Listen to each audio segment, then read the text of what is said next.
Hey, what's up soldiers? My name is GregFPS, the Zombies Extraordinaire, and welcome back to another Call of Duty Zombies Top 5. Today we're going to be doing the top 5 annoying buildables in Call of Duty Zombies history. Now I asked you guys on the community tab on my YouTube channel to actually let me know which buildables you thought were the most annoying, and you guys answered, like a lot of people answered, so I might start doing more questions on the community tab for top 5s because it seems like a lot of you guys like to have input with these top 5s. Now I listed them accordingly to what people recommended the most or commented the most, so hope you guys do understand. And without further ado, before we get into the video, if you wouldn't mind drop a like, that'd be greatly appreciated, and subscribe if you guys are new. If you do end up subscribing, make sure to let me know down below in the comment section and you can appear on screen like all of these awesome people. Thank you guys so much for subscribing. I really appreciate the support. And without further ado, let's get right into the top 5 annoying buildables in Treyarch Zombies history. Coming in at the number 5 spot is going to be Pakka punching on transit. Now this is a pretty lengthy process and it can be a little bit frustrating. So what you need to do for this is you actually need to build the turbine to get out of the spawn room. Then you need to go to power, turn on power, make sure it's turned on.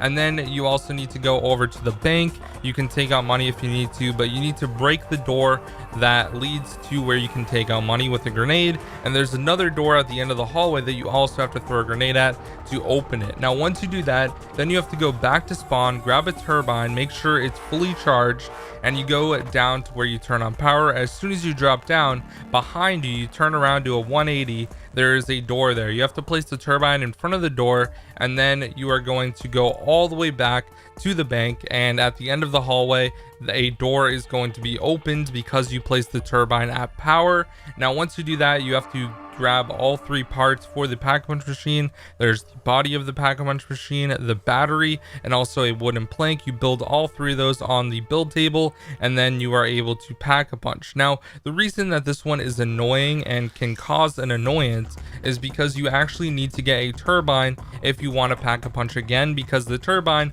only has a certain amount of time. So once the time allotted actually ends, then you are actually going to be kicked out of the Pakka punch room, and you're no longer going to be able to go in there unless you place another turbine at power. So it is kind of annoying that it doesn't last a long time, so that's why I put it at the number 5 spot, and a lot of you guys actually commented that one as well.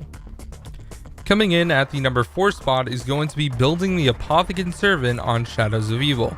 Now there are going to be 3 different parts that you need. The first one is going to be a Margo heart. All you have to do for this is kill a Margo. So if you're doing the rituals in the beginning of the game, after your second ritual, a Margo is going to spawn. Just kill the Margo. It's going to drop a Margo heart. You can grab it right away.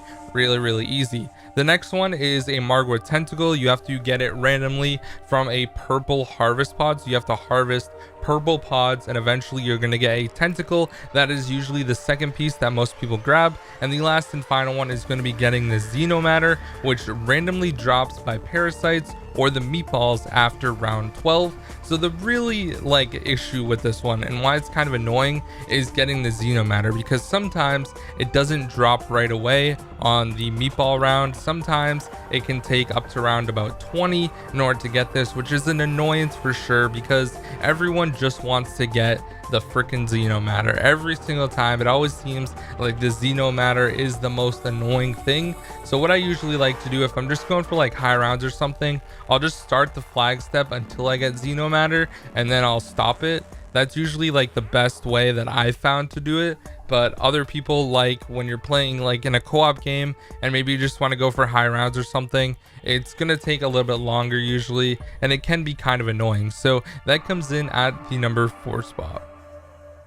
Coming in at the number 3 spot is going to be building a couple of the staffs. Now, primarily this is only going to be 2 staffs, the wind staff and the ice staff, because they are both based off RNG. For the wind staff, you have to get 3 different parts from the 3 robots on Origins that you can get inside: Thor, Odin, and Freya. So what you have to do for these is you have to actually open up the foot and go inside and grab the piece. Now this is definitely RNG based, because for example, if you go to generator 3 and the foot with an opening goes to generator 2, then you have to wait another full rotation, and usually it takes about 3 minutes for each robot to go through and the next one to come. So it can literally take up to like 20 minutes just for you to get another spawn robot, which is really annoying.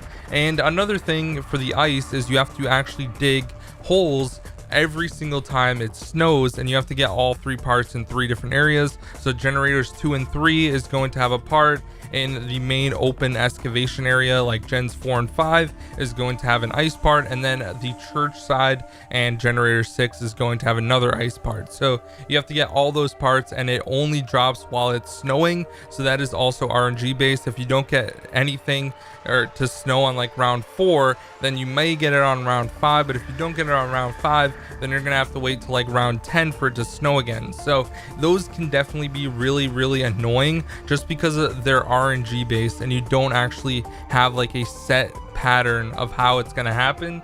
So it can take a while for those to happen. So the origin staffs, specifically the wind and the ice, come in at the number 3 spot. Coming in at the number 2 spot is going to be upgrading the KT4 to the Masamune. Now this can be pretty annoying. Now the first thing you need to do is there are going to be 3 different sequences of challenges that you kind of have to do. Now they're not going to be super hard, but they do take a little bit of time and are very time consuming. So the first thing you need to do is get the giant spider tooth. So you have to use the KT4 to open up the webbing, and then you actually go down there and defeat the spider just by shooting him in the mouth. And eventually once he falls over and dies, you grab his tooth. That is the first part out of 3. The next one is the 115 vial. So what you have to do is get an electric shield, and the only way to get an electric shield is by building obviously the shield, and also not only that, but you have to finish all your challenges in order to actually get the ability to get an electric shield. Then you wait at the area where the challenges are. Once the lightning bolt hits, you hold out your shield, it's going to electrify it. Then you go over to lab B and you shock the little control panel where the cage is. You go inside the cage, drop yourself, it goes underground. You grab a vial. There's a little like 115 vial that is a skeleton is holding. It's like in its ribs, and you grab that and then you go back up. That is the second part. And last but not least, you have to water a plant underwater with rainbow water. So use the Skull of Non-Stopway to mesmerize the wall at the bottom of like the little cavern cave that is filled with water. Then you plant a plant there and water it with rainbow water 3 rounds in a row. Once you do that, you grab the plant and then you can go and upgrade the KT4. All you have to do is place all 3 of those parts in the little machine, place your KT4, and it's going to upgrade it automatically for you guys. So that one is definitely really annoying just because the challenges take a little bit more time than usual for an Easter egg. And the Masamune is like one of those things that's definitely necessary, like you have to do it for the Easter egg. So I can understand why it takes a little bit longer, but it's kind of annoying when you have to actually like upgrade a wonder weapon just for the Easter egg. So I didn't really like that process too much, but then again, it is part of the Easter egg, so it does take a little bit more time and it can be kind of an annoying buildable. Coming in at the 1 honorable mention spot is going to be the trample steam on Die Rise. Now a lot of people think that this one is a little bit annoying, and I can understand because you do have to wait for the elevators, which can be an annoyance for sure. Now I like to use the swapping method, so what I do is I grab one part and I go next to another part and I just keep mashing square or X and keep swapping parts all the way till the edge, and then eventually when you get far enough off the edge, there's going to be a part that will drop all the way down to the level where the actual trample steam build table is, and that is really nice. So once you do that, then all you have to do is drop down. You can go and place the part you have on the table and then grab the other part that fell and place that one on the table. Then you're gonna have to wait for the elevator yet again. There's 4 parts for this one, so it can be a little bit annoying, but I understand why a lot of people commented for this. It's just the annoyance mostly of the elevator, and I can definitely understand it does take a little while for the elevator, so you just got to be a little bit patient, wait like a minute or so until it's going to go back up a couple flights of stairs or levels so you can grab the next part for the trample steam. Definitely use the swapping method though, because it's super good and you can build it really fast, especially if you're playing co-op. Coming in at the number 1 spot is going to be the Thrustodyne Aeronautics Model 23, aka the jet gun. I probably pronounced those wrong, but anyways guys, this is probably the most annoying thing to build in zombies for sure. There are 4 different parts that you need. The first one is going to be the jet engine, which is going to be located in the tunnel between spawn and diner, so you have to jump out and find that. There's like a bunch of different locations for that one. The next one is the wires, which can be found once you turn on power.